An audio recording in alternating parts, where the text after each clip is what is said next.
예배자리에 나오신 우리 동해가족 성도 여러분, 주 안에서 환영하고 축복합니다. 우리 앞에 좌우로 한번 인사하겠습니다. 보고 싶었습니다. 좋은 예배자가 됩시다. 이 시간 마음과 정성을 모두어 하나님 앞에 예배하겠습니다. 할렐루야.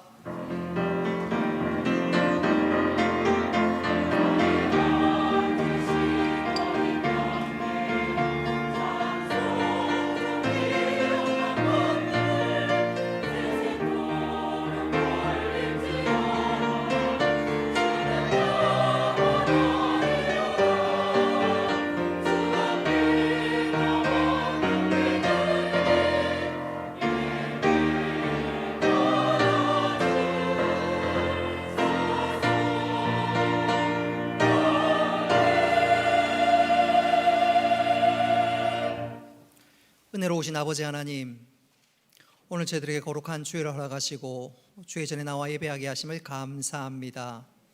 우리 예배를 받아주시고 한량없는 은혜를 베풀어 주옵소서. 믿자만 발걸음 속히 재촉하셔서 함께 예배하게 하시며 또 온라인으로 드리는 성도들에게도 동일한 은혜 가운데 인도하여 주옵소서. 시종을 주께 의탁하오며 예수님의 이름으로 기도드리옵나이다. 아멘. 나는 전능하신 아버지 하나님 천지의 창조주를 믿습니다. 나는 그의 유일하신 아들 우리 주 예수 그리스도를 믿습니다. 그는 성령으로 잉태되어 동정녀 마리아에게서 나시고 본디오 빌라도에게 고난을 받아 십자가에 못 박혀 죽으시고 장사된 지 사흘 만에 죽은 자 가운데서 다시 살아나셨으며 하늘에 오르시어 전능하신 아버지 하나님 우편에 앉아 계시다가 거기로부터 살아있는 자와 죽은 자를 심판하러 오십니다. 나는 성령을 믿으며 거룩한 공교회와 성도의 교제와 죄를 용서받는 것과 몸의 부활과 영생을 믿습니다. 아멘.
찬양 만유의 주 찬양 이 지구 위에 거하는 온 세상 사람들 온 세상 사람들 그 크신 위엄 높여서 만유의 주를 찬양하세 찬양 찬양 찬양 만유의 주 찬양 주 믿는 성도 다 함께 주 앞에 엎드려 주 앞에 엎드려 무궁한 노래 불러서 만유의 주를 찬양하세 찬양 찬양 찬양 만유의 주 찬양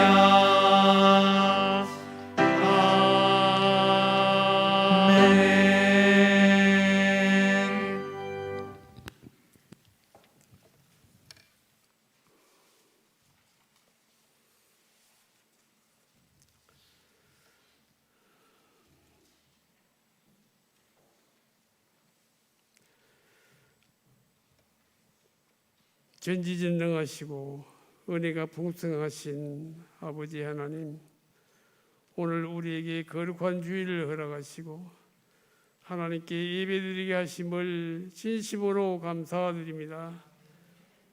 21년도 시작한 지가 어제 같은데 벌써 12월 셋째 주일, 51번째 주일을 갖게 하여 주시고 저희들을 그동안의 눈동자와 같이 인도해 주시고 보호해 주신 은혜에 감사드립니다. 긍휼이 풍성하신 아버지 하나님, 지금까지 저희들의 삶을 돌아보니 가식적이고 외식적인 믿음 가지고 살아왔음을 고백하며 회개합니다. 말씀대로 살지 못했습니다. 불쌍히 여겨주시고 용서하여 주시옵소서. 이 시간 하나님 아버지의 말씀을 대언하실 우리 담임 목사님의 능력의 장중에 붙들어 주시고 성령의 능력으로 충만하게 하셔서 선포하시는 말씀에 저희들은 큰 은혜 받고 하나님의 부르심에 합당한 삶으로 변화하여 하나님께 항상 기뻐하고 쉬지 말고 기도하고 범사에 감사로 영광 돌리는 삶이 되게 하여 주시옵소서. 우리 교회 주일날 교회에 하나님의 풍성한 은혜로 부흥케 하여 주시옵소서. 오늘 오후 교사 강습회를 갖게 하심을 또한 감사합니다.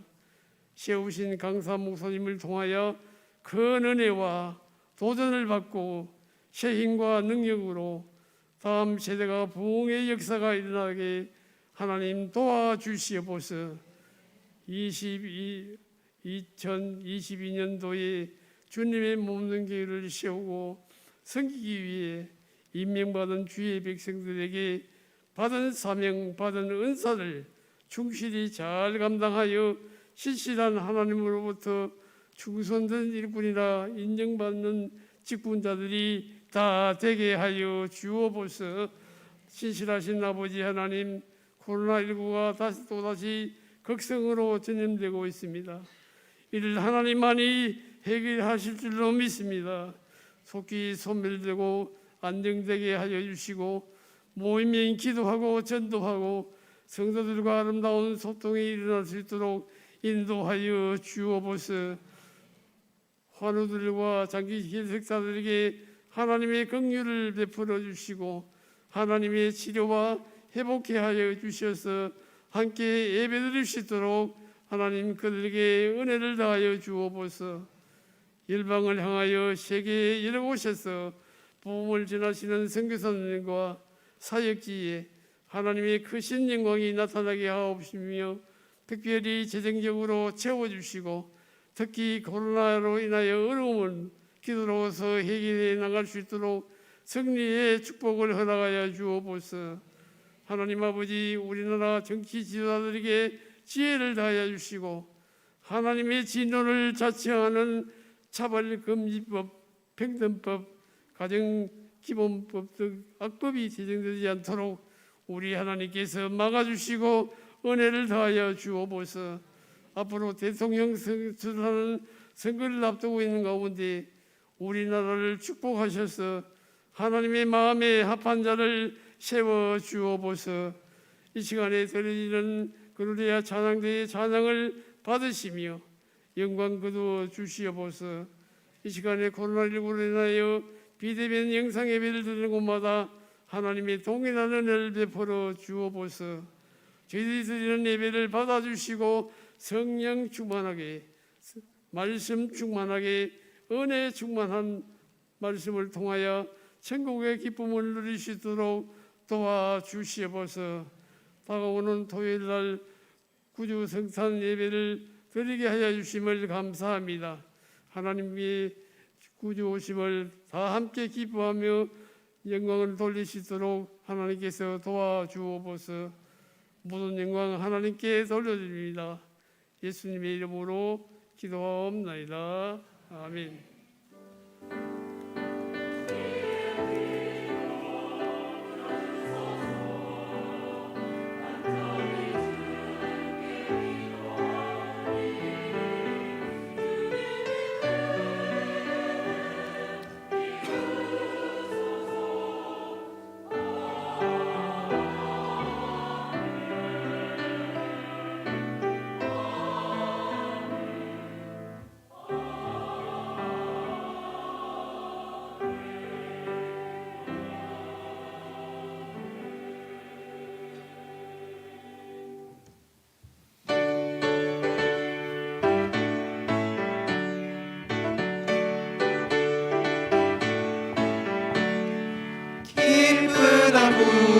오셨네. 만 백성 맞으라. 온 교회여 다 일어나. 다 찬양하여라. 다 찬양하여라. 다 찬양하여라. 구세주 탄생했으니 다 찬양하여라. 이 세상의 만물들아 다 화답하여라. 다 화답하여라. 다 화답하여라. 온 세상 죄를 사하여 주 예수 오셨네. 죄와 슬픔 몰아내고 다 구원하시네. 다 구원하시네. 다 구원하시네. 은혜와 진리 되신 주 다 주관하시니 만국 백성 구주 앞에 다 경배하여라. 다 경배하여라. 다 경배하여라.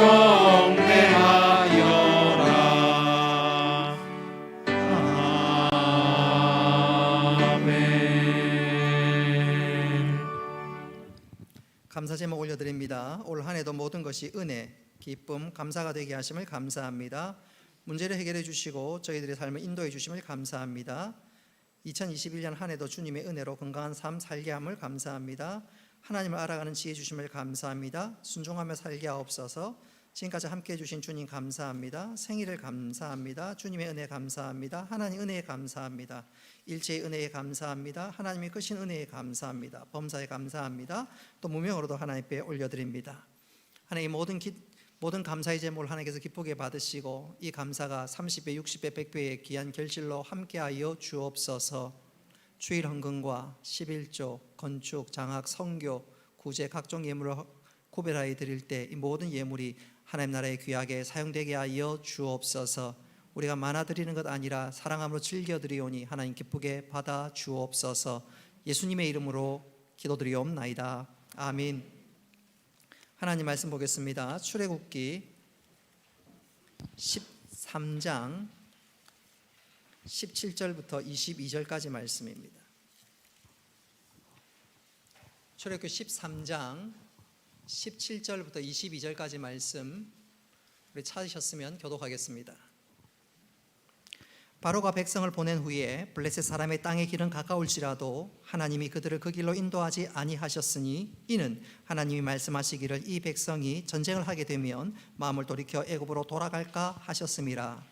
그러므로 하나님이 홍해의 광야길로 돌려 백성을 인도하시매 이스라엘 자손이 애굽 땅에서 대열을 지어 나올 때에 모세가 요셉의 유고를 가졌으니 이는 요셉이 이스라엘 자손으로 단단히 맹세하여 하게 하여 이르기를 하나님 반드시 너희를 찾아오시리니 너희는 내 유고를 여기서 가지고 나가라 하였음이더라.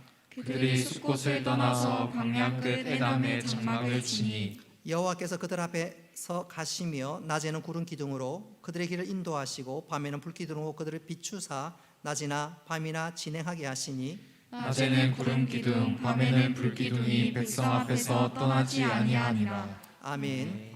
글로리아 찬양대 찬양으로 하는 영광 올리겠습니다.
하나님께서 기쁘게 받으신 줄로 믿습니다.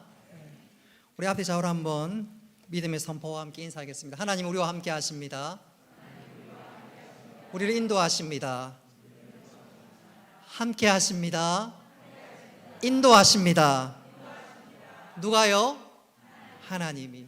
이 은혜가 충만하시기를 축복합니다. 하나님 우리를 이렇게 인도하십니다 라는 제목으로 말씀을 전하도록 하겠습니다. 이스라엘 백성들이 애굽에서 종살이한 지 430년 만에 출애굽하게 되었습니다. 출애굽할 때 그 기쁨, 그 감격 이루 말할 수 없겠지요. 이제는 우리가 약속의 땅 가나안으로 간다. 그 소망, 그 기대 이루 말할 수가 없을 것입니다. 그러나 가야 할 그 길은 결코 쉬운 길이 아닙니다. 고달프고 힘든 여정입니다. 남자 장정만 60만 명이지만 어린아이와 또 노약자를 다 포함하면 200만 명이 넘는 엄청난 숫자가 그 길을 걸어가야만 합니다. 힘들고 고달픈 여정이지만 하나님께서 친히 임재하시고 인도하시는 여정입니다. 그 하나님께서 달려갈 모든 길들을 책임져 주시고 그들을 붙드시고 인도하여 주십니다. 오늘 본문은 그 하나님께서 출애굽한 이스라엘 백성들을 어떻게 인도하시는지 그 방법을 아주 구체적으로 소개하고 있습니다. 오늘 우리가 이것을 주목해야 할 것은 이스라엘 백성들을 인도하신 하나님께서는 오늘 이 시대를 살아가는 우리들에게도 동일한 방법으로 인도하시기 때문에 그렇습니다. 자, 그렇다면 하나님께서 이스라엘 백성을 어떻게 인도하신지를 살펴보면서 우리도 다시 한번 이 말씀을 통해서 새로운 다짐과 위로와 결단이 있는 귀한 시간 될 수 있기를 바랍니다. 오늘 말씀을 보면 하나님께서 크게 세 가지 방법으로 인도하시는데, 첫째는 하나님께서 친히 자신이 임재하셔서 이스라엘 백성들을 인도하여 주십니다. 우리 21절과 22절 말씀 같이 한번 읽어보겠습니다. 시작. 여호와께서 그들 앞에서 가시며 낮에는 구름 기둥으로 그들의 길을 인도하시고 밤에는 불기둥을 그들에게 비추사 낮이나 밤이나 진행하게 하시니 낮에는 구름 기둥 밤에는 불기둥이 백성 앞에서 떠나지 아니하니라. 아멘. 하나님께서 먼저 자신이 이스라엘 백성들과 함께 하신다는 것을 확실히 보여주시기 위해서 낮에는 구름 기둥으로 밤에는 불 기둥으로 그들을 지키시고 인도하셨습니다. 우리는 읽은 말씀에서 낮에는 구름 기둥, 밤에는 불 기둥, 그러니까 두 가지 기둥으로 하나님께서 인도하신다 그렇게 생각하는데 옛날에 저 역시 그랬습니다. 그러나 성경 주석을 살펴보니까 그런 것이 아니었어요. 두 가지 기둥이 아니라 한 가지 기둥입니다. 또 그것이 조금 더 합리적인 것 같아요. 더 구체적으로 말씀드리면 이 두 기둥이 아니라 한 기둥인데 기둥의 안에는 불기둥이고 그 바깥이 구름 기둥입니다. 그래서 낮에는 햇빛이 밝아서 환하니까 불기둥은 제대로 보이지 않고 구름 기둥만 보이고, 또 반대로 밤은 깜깜하니까 구름 기둥은 보이지 않고 불 기둥이 보여서 마치 오늘 읽은 말씀이 두 가지인 것처럼 보이지만 실상은 한 가지 기둥입니다.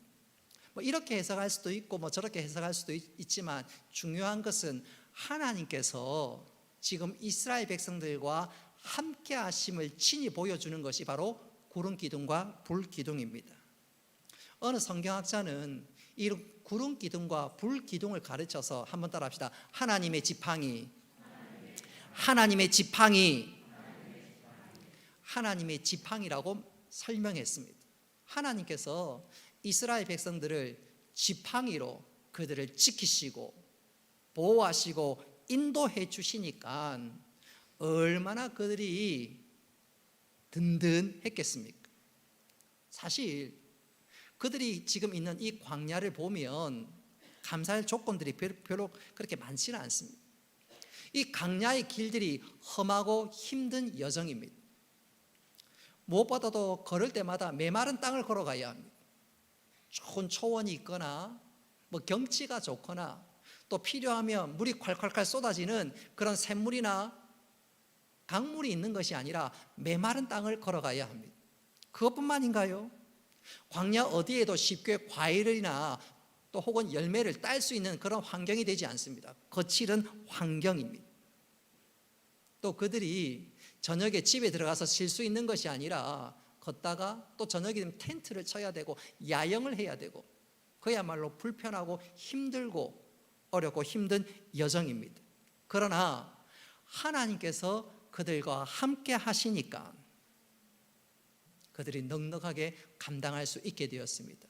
마치 다윗이 시편 23편에서 그런 고백을 했지요. 여호와는 나의 목자시니 내가 부족함이 없으리로다. 주의 지팡이와 막대기로 나를 지키시는도다. 아니하시는도다. 광야에 아무것도 없고 너무너무 불비하지만 그럼에도 불구하고 하나님이 그들과 친히 함께 하시고 또 함께 하신 분명한 증거가 나타나니까 그들이 그 힘든 여정을 잘 감당할 수 있었습니다. 우리도 마찬가지입니다.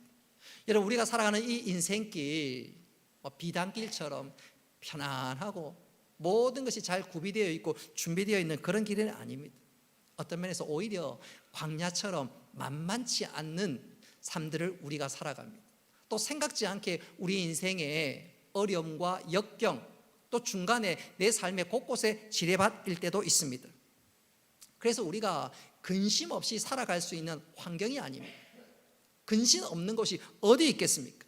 그럼에도 불구하고 우리가 이 믿음의 경주들을 잘 감당하며 또 이 믿음의 삶들을 살아가는 것은 하나님 우리와 함께 하시고 우리 달려갈 모든 길들을 지키시고 인도해 주시기 때문입니다. 할렐루야. 자, 그렇다면 이스라엘 백성들 하나님의 임재 때문에 그 모든 역경들을 넉넉하게 이겨나갈 수 있었는데 우리 역시도 하나님의 임재를 경험한 이런 은혜를 누릴 수 있지요. 자, 그렇다면 어떻게 하면 하나님이 나와 함께 하시는 이런 임재의 경험을 구체적으로 경험할 수 있을까요? 빌립보서 4장 6절로 7절 말씀 우리 같이 한번 읽어보겠습니다. 시작. 아무것도 염려하지 말고 다만 모든 일에 기도와 간구로 너희 구할 것을 감사함으로 하나님께 아뢰라. 그리하면 모든 지각에 뛰어난 하나님의 평강이 그리스도 예수 안에서 너희 마음과 생각을 지키시리라. 아멘.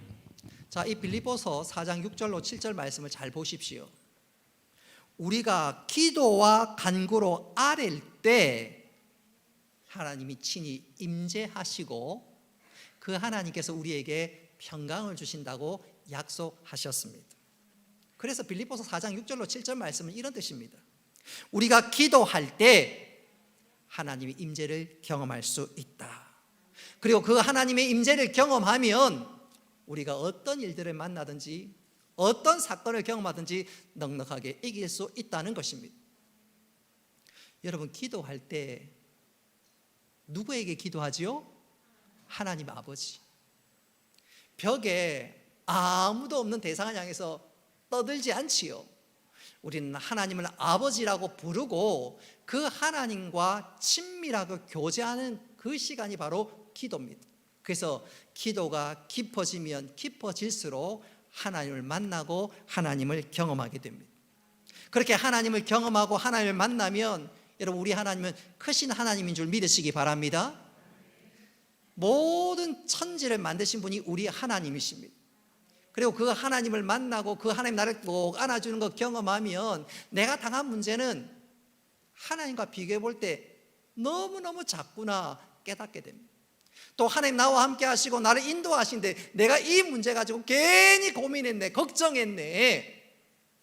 사실 내 삶의 현실은 바뀐 게 전혀 없지만 어쩌면 더 내 삶이 미끄러지는 것 같아도 크신 하나님이 나와 함께 하시고 그 하나님 나를 인도하실 것을 확신하면 문제는 문제가 아니라 하나님께서 이 문제를 역전시켜 주셔서 간증거리로 만들어 줄 것을 확신하면서 오히려 감사하며 소망 가운데 즐거워할 수 있게 되는 거지요. 그래서 하나님을 만나는 것, 하나님 임재를 경험하는 건 너무너무 중요합니다. 저는 이것을 이렇게 한번 강조하고 싶습니다. 어린 딸과 단란하게 사는 행복한 부부가 있었습니다. 그런데 이 가정에 생각지도 않았던 위기를 시련을 당했습니다. 갑자기 남편이 세상을 떠나버리고 만 것입니다. 아내가 슬픈 가운데 장례식을 치르고 집으로 돌아왔습니다. 그런데 이게 웬일입니까? 모든 게 달라 보입니다.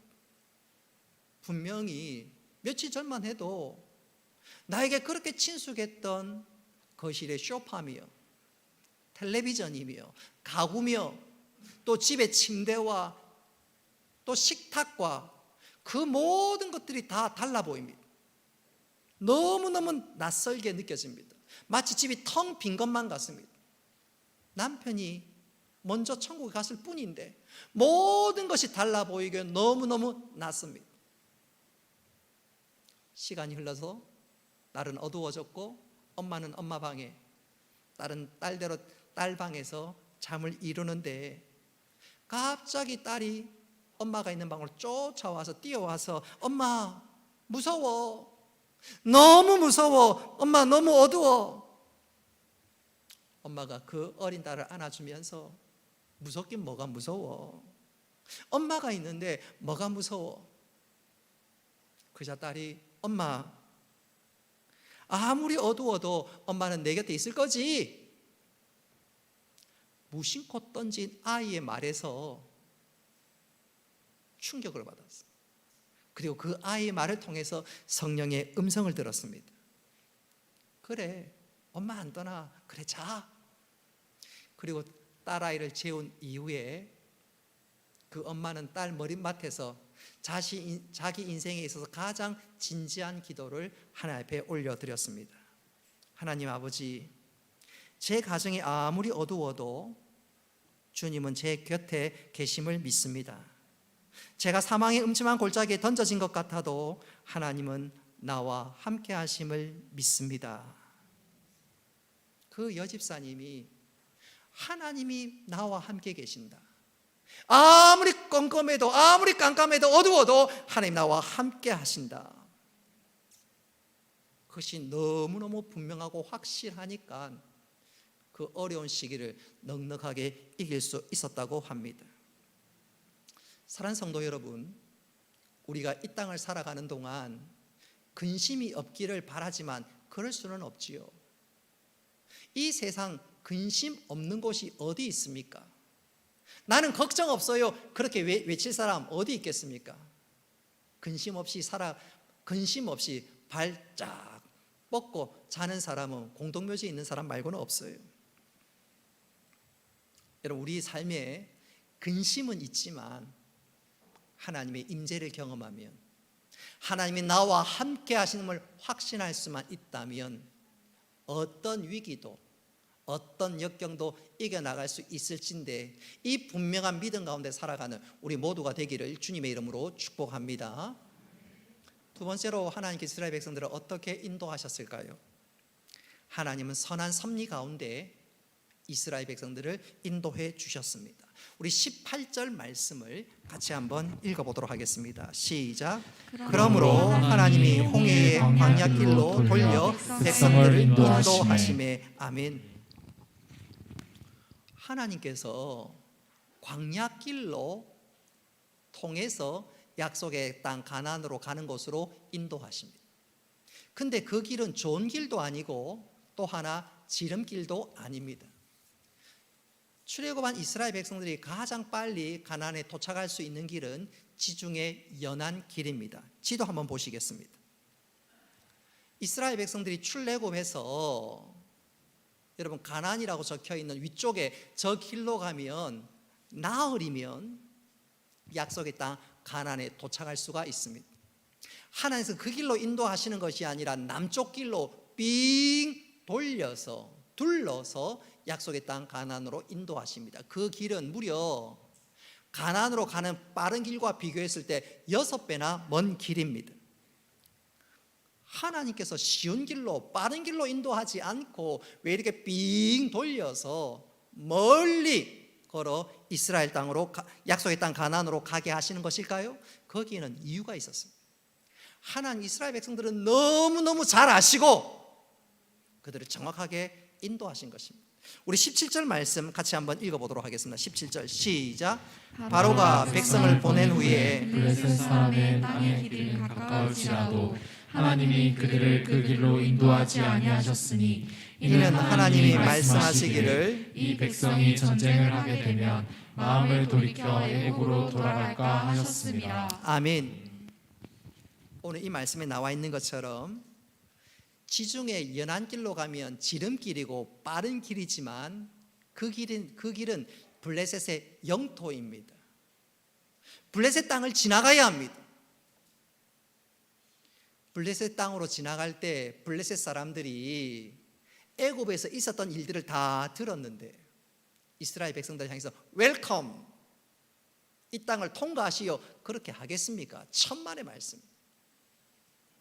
이스라엘 백성들을 막으려고 하겠지요. 이스라엘 백성들은 부탁하고 통과하려고 하겠지만 블레셋 사람들은 그들을 막겠지요. 당시 블레셋은 철기 문화를 소유하고 있는, 그래서 각종 무기를 가지고 있는 강력한 나라입니다. 이스라엘 백성들이 그 땅을 통과하려면 블레셋 사람들이 막을 뿐더러 자칫 잘못했다가는 블레셋 사람들과 전쟁을 해야 합니다. 최악의 경우 전쟁을 해야 합니다. 그런데 이스라엘 백성들의 형편이 전쟁할 형편이 안 됩니다. 이스라엘 백성들은 지난 400년 넘도록 종살이를 했습니다. 뿐만 아니라 그들은 지금 군대도 없고 무기도 없습니다. 군사 전략적인 측면에서 봤을 때 이스라엘 백성들은 그야말로 오합지졸입니다. 한 번도 싸워본 적도 없고 조직도 안 되어 있고 무기도 안 되어 있고, 그런 상황 속에서 블레셋 사람과 전쟁을 한다? 지름길로 가는 건 좋은데 전쟁을 한다? 블레셋 군대와 싸우기도 전에 이스라엘 백성들은 벌벌 떨 것입니다. 야, 우리 죽었다. 출애굽한 줄 알았는데 이게 뭐야? 벌벌 떨면서 개중에는 차라리 애굽으로 돌아가자, 그런 사람들도 있는 것입니다. 하나님 이스라엘 백성들의 마음과 이스라엘 백성들의 형편을 너무너무 정확하게 아셨습니다.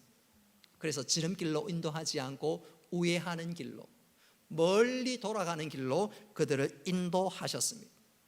중요한 것은 한번 따라 합시다. 하나님은 아시고, 하나님은 아시고, 하나님은 이스라엘 백성들의 형편을 정확하게 아시고 그들을 먼 길로 돌아가게 하셨는데 하나님의 기막힌 지혜와 섭리가 아닐 수가 없습니다. 우리도 종종 그럴 때가 있어요. 하나님 앞에 기도합니다. 하나님 이렇게 도와주셔야 합니다. 그런데 하나님께서 지름길로 인도하지 않고 계속해서 돌아가게 만드십니다. 그러니 하나님을 원망하지요. 진짜 하나님 살아계신 건 맞나? 진짜 하나님 나를 사랑하는 건 맞나? 의심이 되기도 하고 믿음이 흔들릴 때가 있습니다. 그러나 기억하십시오. 하나님은 우리를 돌아가게 하시는 것은 우리를 외면한 것도 아니고 한 능력도 부족한 것이 아니라 우리를 너무너무 잘 아시기 때문에 우리를 가장 좋은 길로 인도하시는 줄 믿으시기를 바랍니다. 저는 이것을 이렇게 한번 강조하고 싶어요. 우리 교단에 어느 목사님의 교회에서 있었던 일입니다. 이 교회에 아마 별자리였던 것 같습니다. 높은 계급의 군인이 있었습니다. 그가 속한 부대가 아마 기무사였던 것 같은데, 기무사는 우리 민간인으로 치면 국정원 같은 것입니다. 안기부 같은 곳입니다. 군대에 있는 모든 보안과 모든 정보가 이 기무사에게 직결됩니다. 제가 울산교회에 이호상 목사님이 군목 출신이거든요. 대령 출신이거든요. 제가 며칠 전에 그분 통해서 들은 얘기 중에 하나가 그런 말씀 하시더라고요. 우리 교단에 별자리가 중장인가 되신 분이 한 분 계시는데 우리 교단 목사님들이 가서 축하하고 축하 예배를 드렸습니다. 예배 드리고 나니까 어떤 일이 생겼냐면 이 기무사에서 이 보안대에서 다 나와가지고 그날 그 별에게 선물한 내용을 리스트를 다 적는 거예요. 누가 얼마 줬고 누가 뭘 줬고 뭘 줬고 그렇게 꼼꼼하게 세세하게 정보를 확인하는 곳이 바로 기무사입니다. 그러니까 그 기무사가 얼마나 많은 정보와 또 얼마나 사람들을 꼼꼼하게 확인하고 체크하는지, 그러니까 정말로 중요한 자리입니다. 나라의 정보와 안보의 중요한 내용이 다 거기에 담겨 있기 때문에 정말로 중요한 자리입니다. 바로 그런 자리, 공석입니다. 사령관을 뽑는데 이 집사님이 거기에 딱 적합한 인물로, 그리고 정말로 진급 대상이 되었습니다. 그러니까 목사님에게 기도 부탁한다고. 그러니까 목사님도 그 얘기 듣고 가만히 있을 수 있습니까? 열심히 기도했지만 결과는 탈락입니다. 그 소식을 듣는데 목사님이 얼마나 실망이 되는지.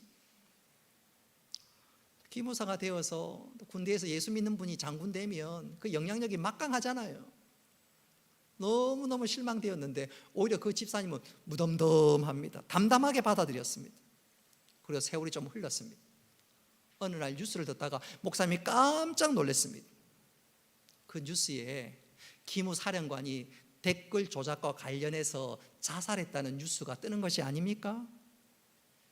그 순간 목사님 정신이 번쩍 들었습니다. 그리고 깨달았습니다. 만일 우리 집사님이 그때 기무 사령관으로 갔으면 어떻게 됐을까? 어떻게 됐을까? 야, 하나님 막아주신 거 정말 감사하다. 정말 감사하다. 그 당시엔 섭섭했는데 이 집사님 또 마음도 약한데 큰일 날 뻔했겠구나. 그렇습니다. 우리가 때때로 살아가면서 하나님 막으실 때가 있어요. 아니, 저 길이 너무 좋은 자리고 너무 좋은 길인데 하나님 돌아가게 하실 때가 있습니다. 그러나 하나님께서 우리를 잘못된 길로 인도하시는 것이 아니고, 능력이 부족해서도 아니고, 나를 덜 사랑해서도 아니고, 한번 따라 합시다. 하나님 나를 아시고 가장 좋은 길로 인도하시는 줄 믿으시기를 바랍니다. 우리가 이런 하나님의 인도하심을 받을 수 있다면 얼마나 좋을까요? 자, 그렇다면 우리가 어떻게 하면 이런 하나님의 놀라운 섭리와 인도하심을 누리며 살아갈 수 있을까? 잠언 3장 5절은 이렇게 말씀합니다. 우리 다 같이 한번 읽어봅시다. 시작.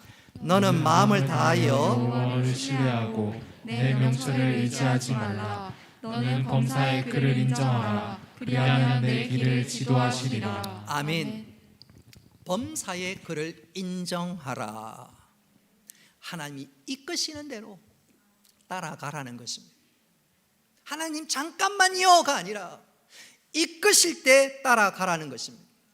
더 쉽게 표현하면 우리가 이 땅을 살아가는 동안 하나님의 말씀에 순종하라는 것입니다. 하나님 잠깐만, 그게 아니고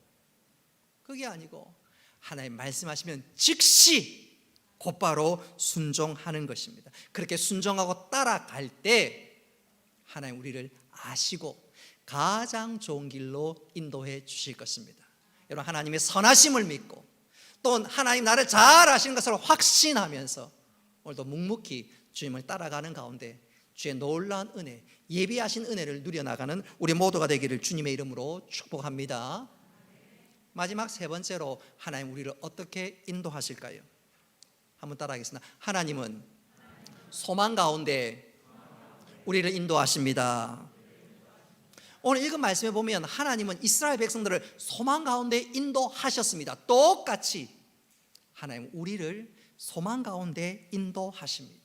우리 19절 말씀을 같이 한번 읽어보겠습니다. 시작. 모세가 요셉의 유고를 가졌으니 이는 요셉이 이스라엘 자손으로 단단히 맹세하게 하여 이르기를 하나님이 반드시 너희를 찾아오시리니 너희는 내 유고를 여기서 가지고 나가라 하였음이더라. 아멘. 창세기 50장을 읽어보면 애굽의 총리였던 요셉이 유언을 합니다. 내가 죽거든 내 유고를 반드시 가나안 땅에 묻어달라.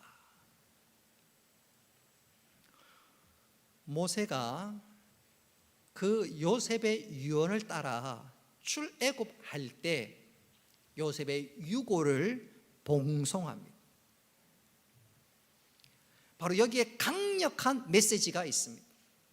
올림픽 때 소위 성화를 봉송할 때 사람들이 그거 다 보지요. 마찬가지로 모세가 출애굽할 때 모든 백성들이 보도록 요셉의 유고를 봉송합니다. 이스라엘 백성들이 그것을 보면서 무엇을 느꼈을까요? 그것을 보면서 마음에 어떤 생각이 들었을까요? 이야, 요셉은 애굽의 총리인데 애굽에서 누릴 것 다 누렸는데 진짜 그가 묻혀야 할, 그래야 정말로 그가 마지막에 머물고 싶었던 곳은 저 가나안 땅이구나.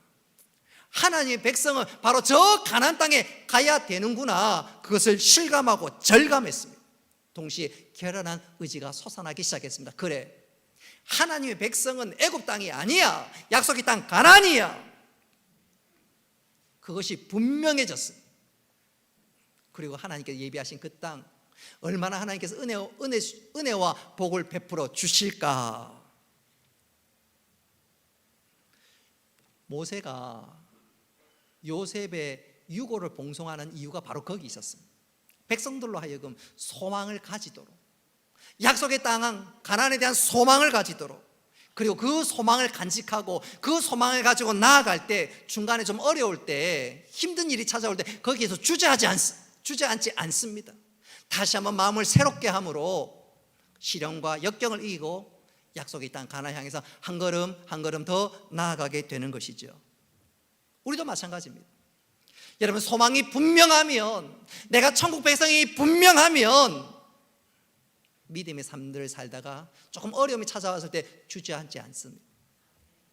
오히려 천국의 소망이 분명하면 시련과 역경을 이기고 마지막에는 결국은 내가 이긴다, 결국은 내가 이긴다, 다시 한번 마음을 새롭게 하면서 이 믿음의 경들을 잘 감당할진데 그런 은혜가 우리에게 있기를 바랍니다. 소망이 분명하면, 천국 소망이 분명하면 어떤 역경도 이기고 주저앉지 않는데, 저는 이것을 이렇게 한번 강조하면서 설교를 마무리할까 합니다. 미국의 목사님들이 읽는 책 중에 하나가 리더십이라는 책입니다. 이 책의 편집장이 마샬 셀리라는 분입니다. 이분이 결혼을 했지만 오랫동안 아이가 없었습니다. 근데 하나님께서 그의 기도를 들으시고 아이를 주셨습니다. 아내가 10달 동안 배가 불러올 때 이 아이를 볼 생각하니까 벌써부터 미소가 그려지고 기대가 됩니다. 그리고 아이가 태어나기도 전에 이름을 먼저 지었습니다. 아들 이름으로 톱이라고 지었습니다. 그리고 드디어 이 아내가 출산하는 날 병원에 갔습니다. 기대를 가지고 병원에 갔는데 이게 웬일입니까? 그의 아들 토비는 유전적인 질병으로 인해서 태어난 지 단 2분 만에 숨을 거두고 말았습니다. 아이를 기다리던 이 아빠의 마음이 억장이 무너집니다. 그리고 그 죽은 이 톱이 그 시신을 부둥켜 안으면서 그가 이렇게 하나님 배에 울부짖었습니다. 하나님 아버지, 토비의 첫 호흡도 보지 못하고 눈도 한번 마주치지도 못하고 웃는 얼굴로 다른 집 아이처럼 함께 뒹굴지도 못했습니다. 하나님, 왜 이렇게 토비를 단 2분만 살도록 창조하셨습니까? 하나님을 향해서 원망하고 울부짖고 있는데 그 마음 깊은 곳에서 세미한 음성이 들려왔습니다. 그것은 하나님의 음성이 분명했습니다. 그리고 그 음성은 마샬 셀리를 향해서 이렇게 말했습니다. 아들아, 그게 아니야. 네 아들 토비는 이 땅에서 단 2분만 살도록 창조된 것이 아니야. 토비는 영원히 살도록 내가 그를 창조했어. 그 음성이 너무너무 뚜렷하게 이 아빠의 귀를 때렸습니다.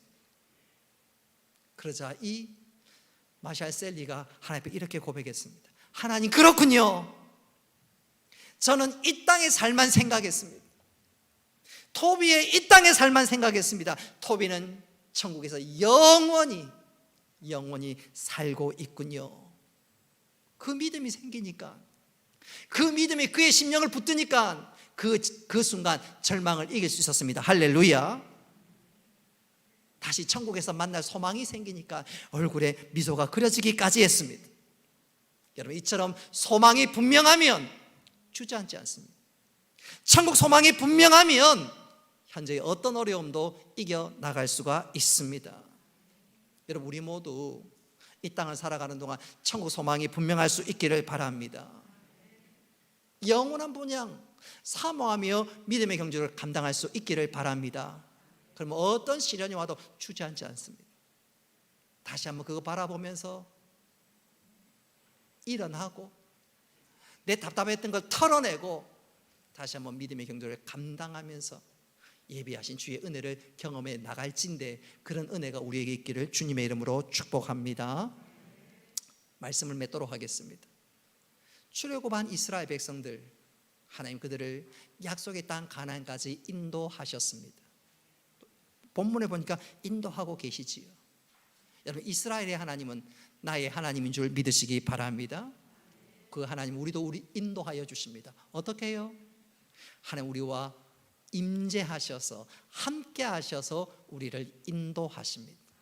또한 하나님 나를 너무너무 잘 아시고 가장 좋은 길로 당신의 섭리 가운데 우리를 인도하십니다. 그리고 하나님 우리들에게 소망을 주시되 특별히 천국 소망을 주셔서 우리로 주저앉지 않고 오히려 다시 한번 담대하게 믿음의 경주로 우리를 인도하십니다. 이 세 가지가 우리 신비에 다시 한번 잘 새겨져서 우리의 믿음의 길 주저앉지 않고 오히려 잘 걸어가는 가운데 여호와 이레의 하나님 놀라운 은혜를 날마다 누려나가는 우리 모두가 되기를 주님의 이름으로 축복합니다. 말씀을 기억하면서 우리 함께 찬양하겠습니다.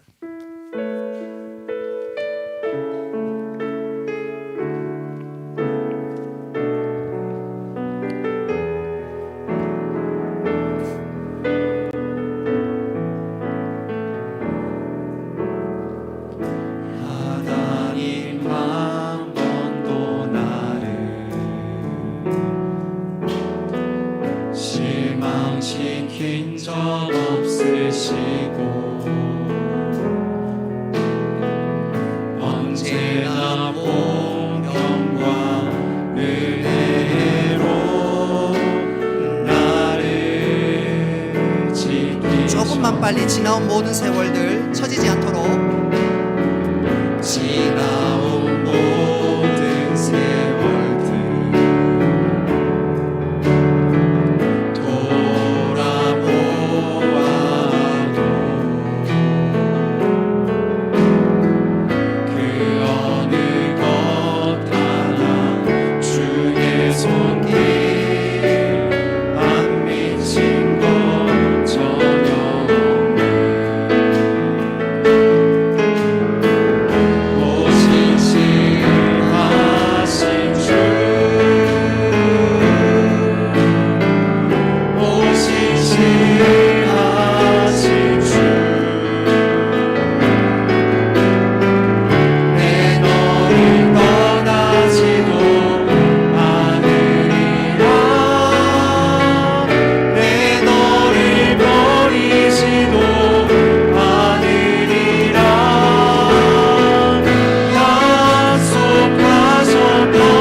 신실하신 주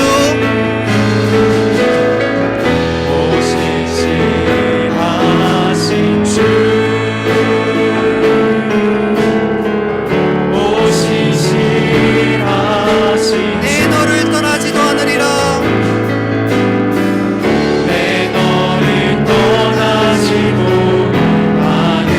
내 너를 버리지도 않으리라 내 너를 버리지도 않으리라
은혜로우신 아버지 하나님, 이스라엘 백성들이 출애굽한 이후에 하나님께서 함께 하시고 그들을 친히 인도하셨던 것처럼 우리에게도 이런 놀라운 은혜를 허락하여 주옵소서. 그리하여 우리가 이 땅을 살아가는 동안 어떤 상황 가운데도 주저앉지 않고 믿음의 경주를 잘 감당할 수 있도록 주여 도와 주옵소서. 이 믿음으로 세상을 이길 뿐만 아니라 이 믿음으로 하나님을 기쁘시게 하는 저희들 되게 하여 주옵소서. 여호와 이레의 하나님을 바라보고 임마누엘의 하나님을 확신하면서 우리가 소망 가운데 즐거워하고 이 믿음의 경주를 담대하게 나아가는 저희들 다 되게 하여 주옵소서. 다시 한번 저희들을 붙들어 주시되 2021년도 잘 믿음 가운데 마무리하게 하시고 새해도 믿음의 경주를 잘 감당하 나가는 주의 백성들 다 되게 하여 주옵소서. 감사드리며 예수님의 이름으로 기도드리옵나이다. 아멘. 교회 소식 주보를 참고하시기를 바랍니다. 여러 가지 강고가 있는데 두 가지만 강조해서 말씀드리도록 하겠습니다. 오늘 오후 3시에 함영주 목사님, 총신대 교수신데 주일학교 교사 강습회를 갖습니다. 우리 교사들 꼭 참석하셔서 은혜 받고 또 주일학교 교육에 관심 많으신 분들도 함께 참석하셔서 은혜와 도전의 시간이 되었으면 좋겠습니다. 두 번째 강조해서 광고 드릴 것은 돌아온 토요일 날 성탄절 감사 예배를 드립니다. 주일날 우리가 오전 1부, 2부 두 번을 드리는데 그날은 한 번 드립니다. 그래서 우리가 이 한 번 드리는 이 예배에 약간의 지혜가 필요합니다. 북구청에서 코로나19 저렇게 확산과 관련해서 공문이 왔는데 꼼꼼히 읽어보면 우리가 지혜롭게 행동하면 크게 문제될 것은 없습니다. 예컨대 성도들 가운데 백신을 접종하신 분들은 본당에 70% 이상, 70%까지 참석할 수가 있습니다. 우리 본당에 350명이니까 한 200명 참석해도 전혀 문제가 되지 않습니다. 근데 문제는 미접종하신 분들이 들어오면 30% 떨어집니다. 우리가 1부, 2부 예배 드리기 때문에 1부 예배 드리는 분과 2부 예배 드리는 분들 서로 교제하기가 좀 어렵습니다. 그래서 이 성탄절 날 우리가 다 함께 예배 드려서 서로 인사도 하고 그리고 언젠가 1부, 2부 예배 다 한번 합쳐서 예배 드려야 되지 않겠습니까? 그래서 적절한 표현은 아니지만 여행 연습도 좀 하고 또 뭐 미비된 건가 또 보충할 것도 확인하기도 하고 그래서 돌아오는 토요일 날 성탄 감사 예배는 주일 오전 11시 한 번 드리는데 우리가 조금 지혜가 있어야 되겠습니다. 그래서 지혜도 있고 배려도 해야 되는데 미접종하신 분들은 1층과 2층에서 그 영상으로 다 예배 드릴 수 있도록 다 준비해 놓았는데 그렇게 준비하겠습니다. 그래서 그리고 뿐만 아니라 조금 내가 좀 열이 있으면 안 되겠지만 조금 뭔가 좀 조심스러운 분들은 1층과 2층에서 예배 드리면 되겠습니다. 그렇지 않은 분들은 그래도 나는 본당이 좀 예배 드리는 게 좋겠다 싶은 분들은 이 본당에서 예배 드리고 그래서 우리가 1층과 2층 또 3층과 또 중 4층에 또 예배를 드리면 충분히 한 번에 예배 다 드릴 수 있습니다. 그래서 돌아온 성탄절 날 우리가 지혜롭게 조심하면서 방역 규칙을 잘 준행하면서 하면 큰 문제 될 것은 없습니다. 그래 그날 다 같이 얼굴을 보고 주님 오심을 감사하면서 함께 즐거워하며 예배하는 귀한 시간들을 드렸으면 좋겠고요. 예배 마치고 돌아갈 때 교회에서 또 준비한 선물도 있습니다. 추억의 성탄절을 한번 생각도 하고 또 코로나 이 절기 가운데 코로나 상황 가운데도 우리가 함께 예배드리는 거 이 또한 감사하게 생각하면서 이번 성탄절 기쁨으로 예배드리고 하나님께 감사하는 귀한 시간 될 수 있었으면 좋겠습니다. 우리 다 같이 일어나셔서 송영하겠습니다.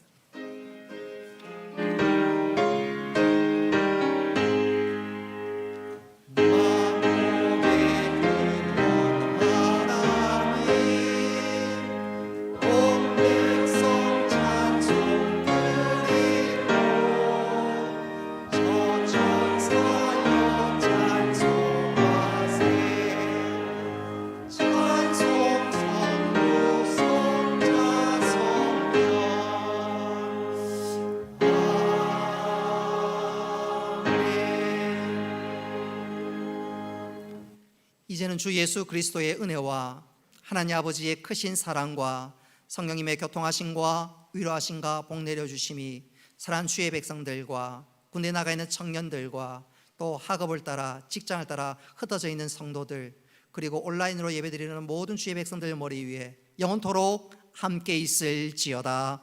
아멘.